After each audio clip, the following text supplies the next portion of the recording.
اصطلاحیں تصوف کی جن کے بارے میں لوگ صرف جانتے ہیں زبانی، لیکن ان کے اصلی مقصد سے بے خبر ہیں، اس لیے میں نے ہر ممکن طریقے پر ان اصطلاحات کی وضاحت کی ہے تاکہ میرے بھائیوں میں وہ صلاحیت یا وہ سمجھنے کی قوت پیدا ہو جائے جو مجھ تک بات پہنچی ہے مشائخ عظام کے اقوال اور دینی و مذہبی و تصوف کی کتابیں پڑھنے کے بعد۔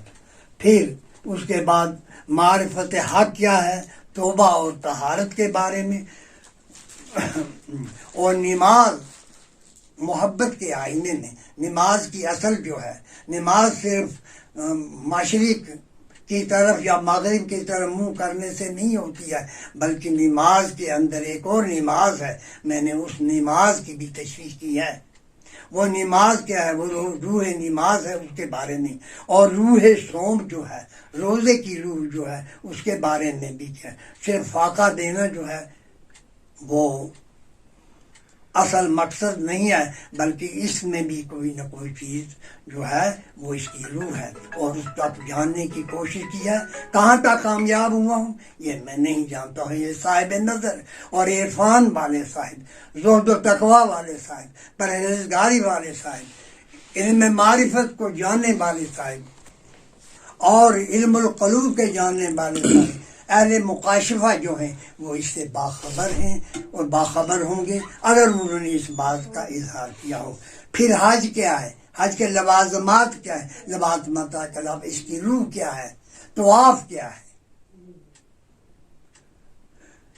خانہ کعبہ کے ارد گرد گھومنا کیا ہے، کعبۃ اللہ اللہ کا گھر، اور پھر اللہ کے گھر کے بعد اللہ کے گھر کی تلاش کے بارے، گھر کے مالک کی تلاش کے بارے میں بھی لکھا گیا ہے۔ پھر اس کے بعد آداب کے بارے میں، آداب زندگی بھی ہے اور آداب بندگی کے بارے میں بھی اس کتاب میں لکھا گیا ہے۔ آداب بندگی کیا ہے، آداب زندگی کیا ہے، زندگی کے بھی کچھ اپنے آداب ہوتے ہیں، اور اس کے علاوہ آداب بندگی بھی ہیں۔ زندگی آمد برائے بندگی، زندگی بے بندگی شرمندگی، زندگی بندگی کے لیے ہے اور بغیر بندگی کے زندگی جو ہے یہ شرمندگی ہے۔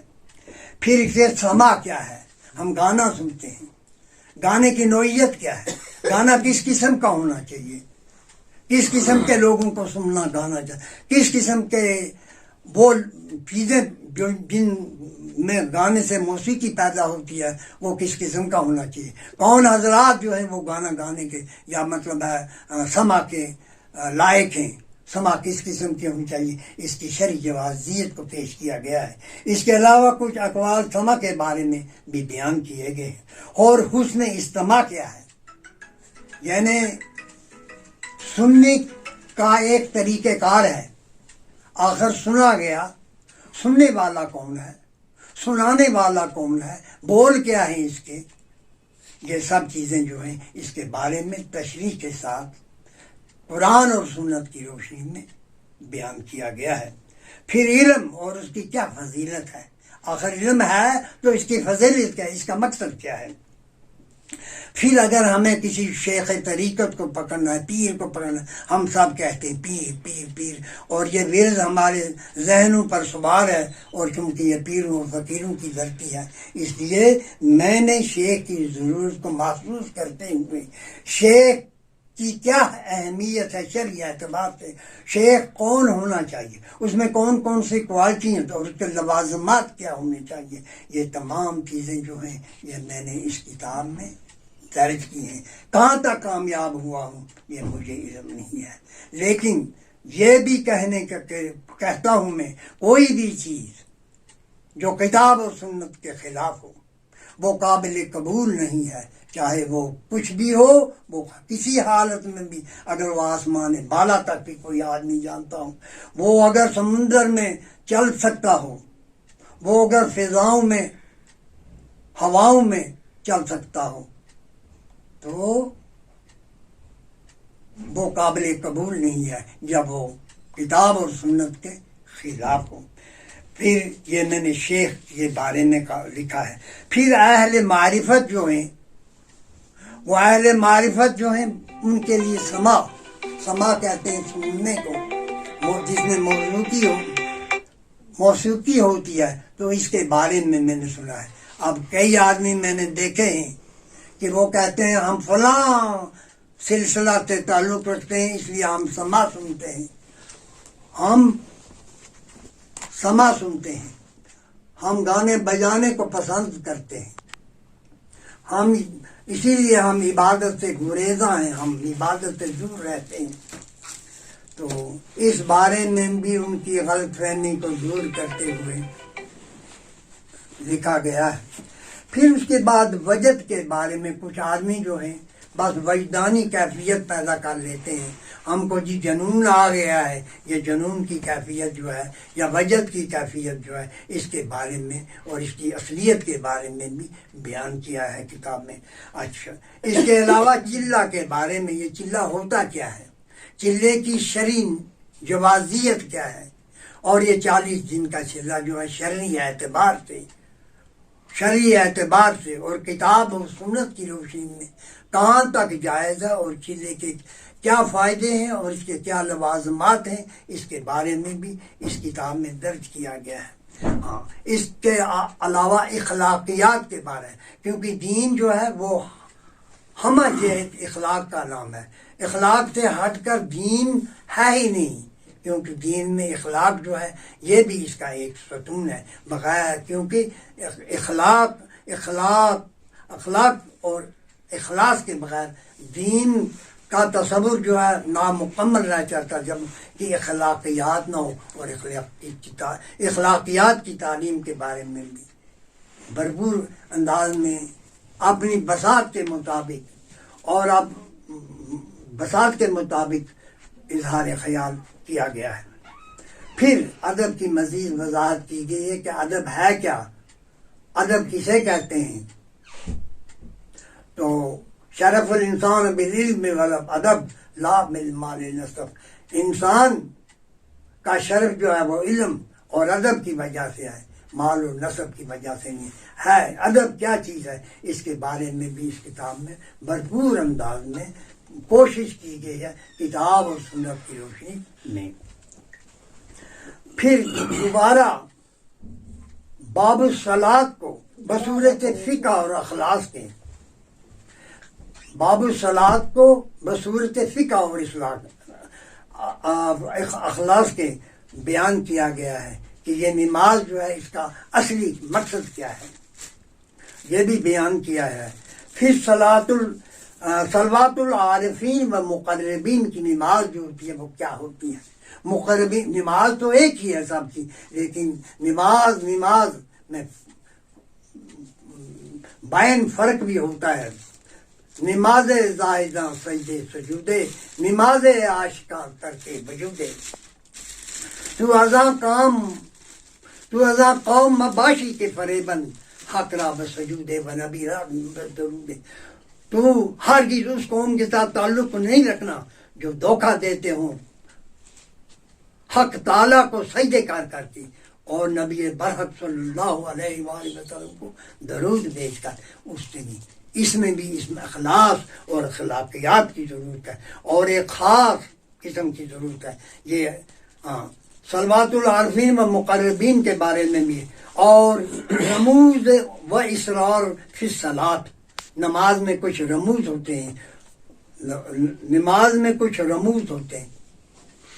اور وہ اسرار فی الصلاۃ، اور اس نماز میں کچھ اسرار ہوتے ہیں۔ یہ دیکھیں، یہ سمجھانے کی چیز نہیں ہے، سمجھنے کی چیز ہے، یہ لطیف چیزیں ہیں، یہ بیان نہیں ہو سکتی۔ لطیف چیزیں ان چیزوں کو کہیں گے جو بیان میں نا ایبسٹریکٹ چیزیں ہیں، جو بیان نہیں ہوتے، صرف مشاہدے سے آتی ہیں۔ پھر متفرق بیانات کیے ہیں۔ پھر شیخ طریقت میں، اور اس کے ساتھ شیخ طریقت جب ہوگا، پیر یعنی شیخ طریقت جب ہوگا تو اس کو مرید ہوتا ہے، شیخ طریقت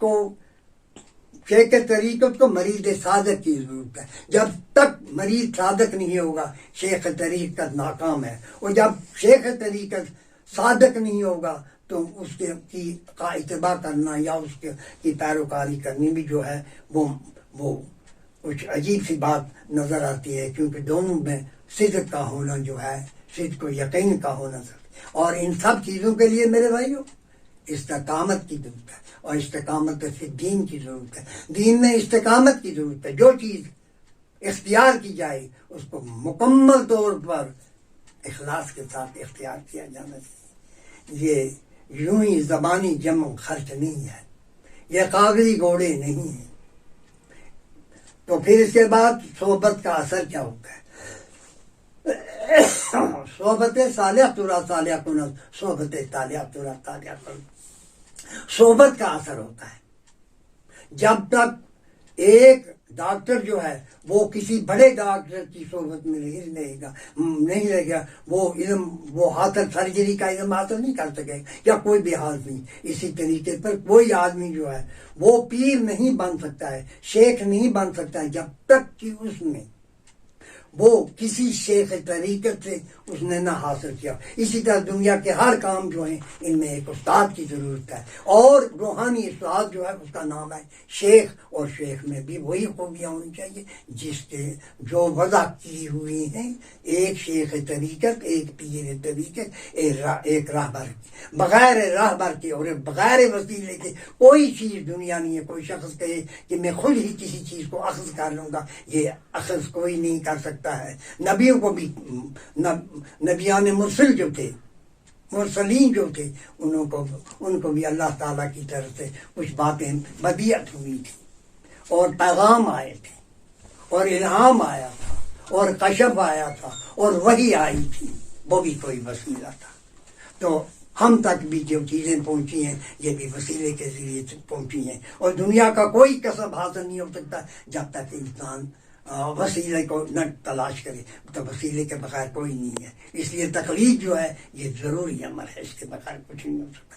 سب کہیں گے کہ بھئی ہم خود ہی کر لیں گے، کوئی بات وہ نہیں ہوتی۔ یہ سینہ بسینہ اور درجہ بدرجہ ایک سے دوسرے تک پہنچی ہے، دوسرے سے تیسرے تک پہنچی ہے، اور اس کے سلسلہ دور قیامت تک رہے گا۔ تو اس بارے میں بھی میں نے لکھا ہے۔ پھر صحبت کی تاثیر جو ہے، جب انسان نیکوں کی مجلس کرے گا تو نیک ہی ہو جائے گا، بدوں کی مجلس کرے گا تو بد ہی ہو جائے گا۔ گلے خوشبو در حمام روزے، رسید از دست محبوب بدستم، بدو گفتم کہ مشکیا امیری، کہ از بوئے دلاز میزے تو مستم، بگفتا من گلے ناچیز بودم، ولیکن مدت باغل نشستم، جمال ہم نشیم در من اثر کر، وگرنہ ہم ہما خاکم کے ہستم۔ مٹی ہی ہوتی ہے، لیکن جب وہ پھول کی جاڑی کے نیچے ہوگی تو اس میں کچھ نہ کچھ خوشبو آئے۔ تو اس لیے انسان کو ہر حالت میں اس کا جو علم رکھنے والے ہوں گی ان سے استفادہ کرنے کی بہرحال ضرورت ہے۔ اب اس کے بعد اس کتاب کا دوسرا حصہ جو ہے وہ ایک نامور دنیائے ادب میں اور دنیائے تصوف میں ایک نامور ہیں حضرت مولانا جلال الدین رومی، جو حضرت علامہ اقبال رحمۃ اللہ علیہ کے روحانی استاد تھے، ان کے بارے میں ہے۔ ان کی کتاب کا نچوڑ میں نے پیش کیا ہے، ان کی کتاب کا نچوڑ پیش کیا ہے۔ کہاں تک میں اس نچوڑ کو بیان کرنے میں کامیاب ہوا ہوں، مجھے اس بات کا علم، یہ وہی صاحبان ہوں گے، ناظرین ہوں گے یا سامعین ہوں گے یا معلوم کون ہوں گے جو میری کتاب کو پڑھیں گے یا سنیں گے، تو وہی یہ فیصلہ کر سکتے ہیں کہ میں کہاں تک کامیاب ہوا ہوں۔ تو حضرت مولانا جلال الدین کے بارے میں کہا ہے، مولویو مثنویو مولویو مانوی حج قرآن دردمان پہلوی منچی گویم وصف عالی جناب نیست پیغمبر ورے دارت کتاب۔ اگرچہ وہ پیغمبر نہیں تھے لیکن انہوں نے بھی خدائی رموز و اسرار کو پیش کیا ہے۔ تو اس کو میں نے اپنے الفاظ میں بیان کرنے کی کوشش کی ہے۔ کہاں تک کامیابی ہے یہ واللہ عالم بالصواب، اس امید پر کہ اس کو کتاب کو پڑھا جائے گا اور اس میں جو کمیاں ہوں گی ان کی نشاندہی کی جائے گی، اور میری آخرت کے لیے کچھ نہ کچھ صلہ مجھے ضرور ملنے کی توقع ہے، اور امید کی جگہ کبھی خالی نہیں جاتی ہے۔ اللہ تعالیٰ کسی کی امید کو رائے گاہ نہیں کرتا۔ آخر کار جو کچھ اللہ سے مانگا جاتا ہے واقعتاً اسے وہ چیز مل جاتی ہے۔ تو یہ ہے میری کتاب کا تعارف، جس کتاب کا نام راحت القلوب ہے، روحانی رموز اور اقوال صالحین، عابدوں کے مشاغل جو کہ زاہدوں کے زہد کے بارے میں، عابدوں کی عبادت کے بارے میں، صالحین کے روزمرہ کے مشاغل جو تھے، اور اس کے علاوہ دنیا و دنیا مافیہ کے من جملہ امراض جو ہیں ان کا ایک روحانی علاج بھی دیا گیا ہے۔ لیکن دنیا کو، اس کا مطلب ہر چیز نہیں ہے کہ دنیا کو چھوڑا جائے گا، لیکن دنیا میں رہتے ہوئے بھی اس کو تلاش کیا جائے گا۔ تو یہ بات ہے کہ انسان کو چاہیے کہ وہ تلاش کرے، تلاش کے بغیر کوئی چیز ملنے والی نہیں ہے۔ کوئی شخص یہ کہے کہ میں تلاش کے بغیر کوئی چیز مجھے حاصل ہو جائے گی، یا کوشش کے بغیر کوئی چیز حاصل ہو جائے گی۔ السعی منی بل الاتمام من اللہ، لیس الانسان الا ما سعی۔ انسان کے لیے وہی چیز ہے جس کے لیے وہ توجہ کرے گا، جس کے لیے وہ کوشش کرے، جس کے لیے وہ انجام تک پہنچانا تو مالک کا کام ہے، وہ پہنچائے یا نہ پہنچائے۔ Significance of man lies in not what he attains but rather what he longs to attain۔ انسان کی عظمت اس میں ہرگز نہیں ہے کہ اس نے کیا کچھ حاصل کیا، بلکہ انسان کی عظمت کا راز یہ ہے کہ اس نے کس چیز کے لیے جدوجہد کی ہے، اور یہ جدوجہد کرنا جو ہے یہی معنی رکھتا ہے۔ کیا حاصل ہوا ہے وہ اللہ تک ہے، کیا اس کو دیتا ہے۔ گندم از گندم بروید جوز جو از مقافات عمل خافظ مشو۔ تو بہرحال علم باطن ہم چو مسکا، علم ظاہر ہم چو شیر، کیا بود بے شیر مسکا، کیا بود بے پیر پیر۔ علم ظاہر جو ہے وہ شیر ہے، دودھ ہے، علم باطن جو ہے وہ مکھن ہے۔ اسی شیر میں مکھن پوشیدہ ہے، اور اسی طریقے پر یہ باطنی علم جو ہے یہ بھی چھپا ہوا ہے، اس کو تلاش کرنے کی ضرورت ہے۔ ایک ساز نواز جو ہوتا ہے وہ جب اپنا مضراب ہے اس کو جنبش دیتا ہے تب جا کر اس میں سے آواز نکلتی ہے، ورنہ آواز تو اس ساز میں موجود ہوتی ہے۔ تو اے میرے بھائیوں، اس ساز کو التیاج دیں گے آپ تو تب کہیں جا کر اس میں سے آواز نکلے۔ بہرحال جویندہ یا بدہ باشد، تلاش کرنے والا پانے والا ہے۔ وآخر دعوانا الحمدللہ رب العالمین۔